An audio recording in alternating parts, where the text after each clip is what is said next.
Hey, it's Zane here, and today I want to share with you why we're witnessing the greatest wealth transfer in our lifetime right now, and yet most people are completely oblivious to it.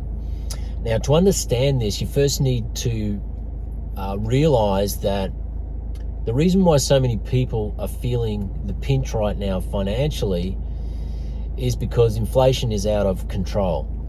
And the cost of living, the cost of groceries, house prices, rents, insurance, pretty much anything you can think of that impacts your daily life has gone up significantly in a very, very short period of time.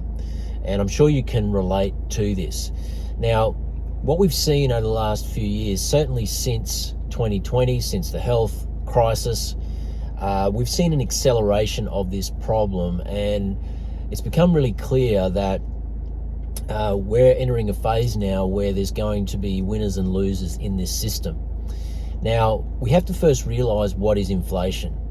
At its core, inflation is not just CPI, it's not just consumer price index, that nominal figure of, 2, 3, 4%,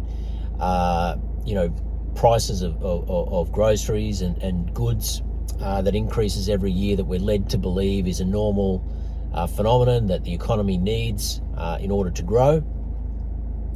But it is also the rate of monetary expansion. And this is the part that we're not told about. This is the part that is sinister, that is actually extracting value from you and I. It's extracting value from people who have their savings parked in cash.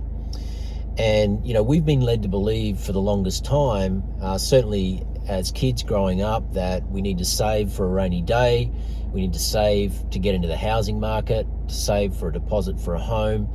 And it's all about, paying it forward, saving now for the benefit of the future. The problem today is that in this inflationary environment that we're in, we can no longer save our way to prosperity. We can no longer save our way to the great Australian dream, which is to own our own home. And because of this, the next generation has basically got no hope of ever being able to own their own home. And the implications of that, of course, for the family unit, the family construct, people having kids and all of that, which is a totally separate conversation, but it just needs to be said that when we have inflation and people become priced out of being able to live and to build a future for themselves that they believe they're entitled to, or that they've become accustomed to, then that has ramifications on society in general. And this is what we're seeing right now. And, obviously we've got immigration at record levels. And I guess in part just as well because people just aren't having kids the way that they once did. So our population growth left to its own devices in this current environment is actually declining at a very rapid rate. And so the only way to sustain the economy in any form is to bring people in from other countries. And of course that then impacts the cultural construct of the nation that we live in. And so all of this is important. Sorry, my wife just trying to call me there. And we need to have this all in mind, because when you have a system of broken money like we have right now, where people go to work and yet the dollars that they're earning are not sufficient to be able to afford themselves, a moderate standard of living, then that's a problem. And that's really what we have right now. And there are so many people out there in their 20s and 30s who know there's a problem, but they just can't put their finger on it. They know that they're going to work, they're earning a salary, what seems like a modest salary, but no matter how hard they try, they just can't seem to get ahead. And so they're not even thinking about getting married and having a family now, buying a home, because they know that it's out of reach. So instead they're just deciding to enjoy life for today, because there's just no hope for the future financially. And so this is the kind of a long-winded way of saying that, like I said, when you break the money, you break society as we know it, and that's what's happening right now. Now, having said that, when we look at scarce, desirable assets and the value of those and how they've grown exponentially over the last few years, in particular real estate, in high quality, high growth, desirable areas. When you have a situation where the economy is shut down, businesses are shut down, people can't go to work, there's all this stimulus that comes into the flood into the economy to prop people up, as happened in 2020, 2021, the ripple effect of that is that asset prices benefit. So anybody who has their wealth, their savings parked in real estate or the stock market, they have been the significant beneficiaries of this situation, of this inflation, of this monetary expansion over the past 4 years or so. However, if you're not in assets, if your financial life is parked in savings, in cash, then essentially you've been left behind. And so we can't trust our money anymore. So when you and I go to work, when we go to trade our intellectual knowledge or our labor for an honest day's work to generate income for our business, or income for ourselves, we expect that the value that we get in return for that output is something that enables us to preserve, to a certain point, our purchasing power. And yet that's not happening. And so inflation dilutes our purchasing power. It's a way of actually stealing from us that is quite sinister. It's something that we don't really know about. And this is what's happening now. You see, they could come to us and they could say, look, we're just going to increase your taxes by an extra 20% a year. So we're going to take the maximum marginal tax rate from 45% to 65%. And then, of course, everybody would vote them out. It'd cause an uproar in the streets. People would say we can't live.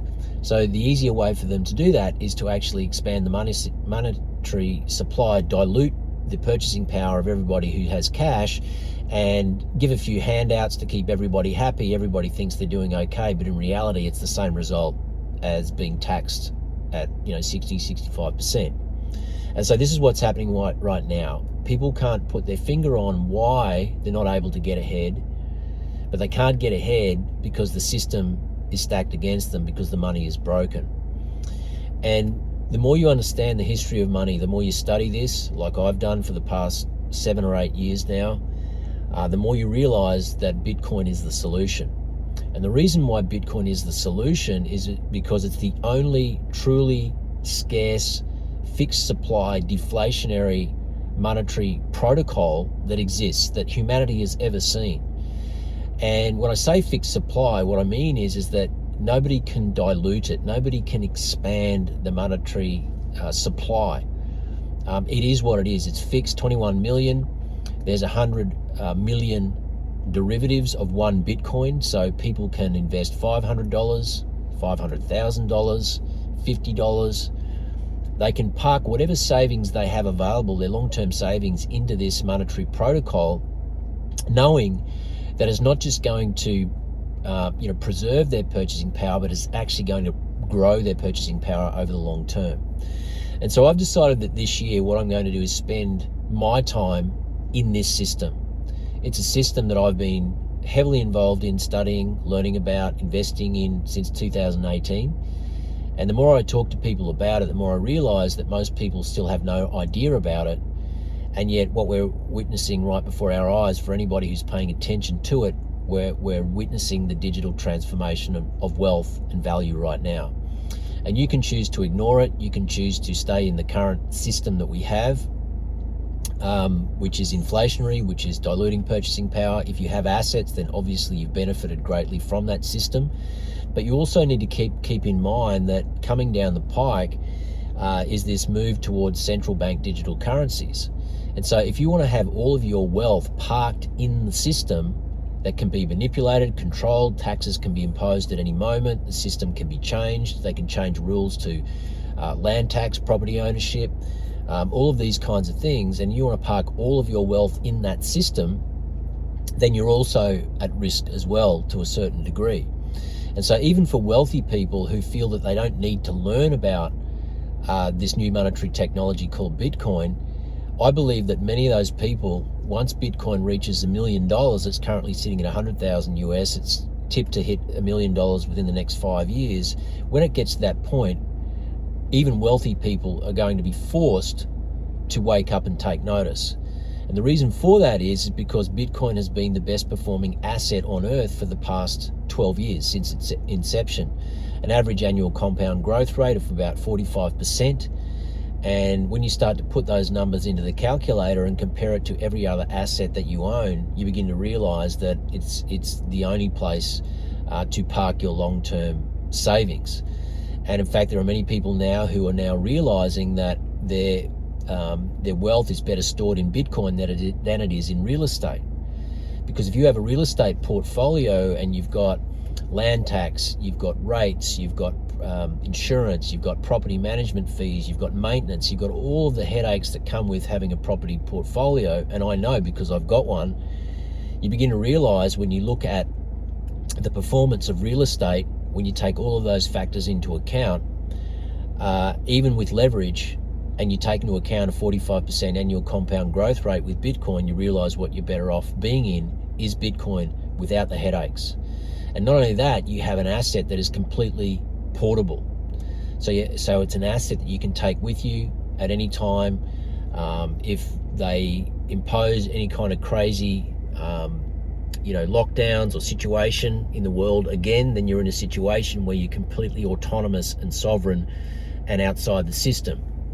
Nobody can confiscate Bitcoin. Nobody can dilute Bitcoin. Nobody can seize your Bitcoin. It is you, your own bank. It is wealth that you own. And so I just wanted to plant some seeds with you here today. This is an area I want to spend a lot more time on this year. It's something I'm very passionate about, something I'm heavily involved in myself. I would never talk about or share about anything that I haven't done myself, haven't researched myself, and I aren't practicing myself. I believe that there are the 5 key steps to basically building a financial future, financial freedom for yourself with Bitcoin. These 5 steps I've devised myself, and I'll be sharing those with you.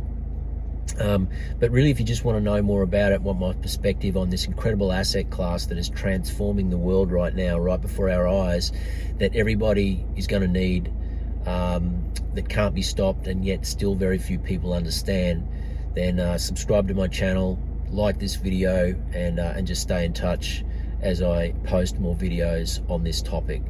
But I want to thank you for listening, and again, if you're interested in the digital transformation of value and wealth and how this can make your life better, then stay connected with me. Other than that, I want to thank you for listening. Have a great day. This is Zane signing out, and I'll see you in the next one. Bye for now.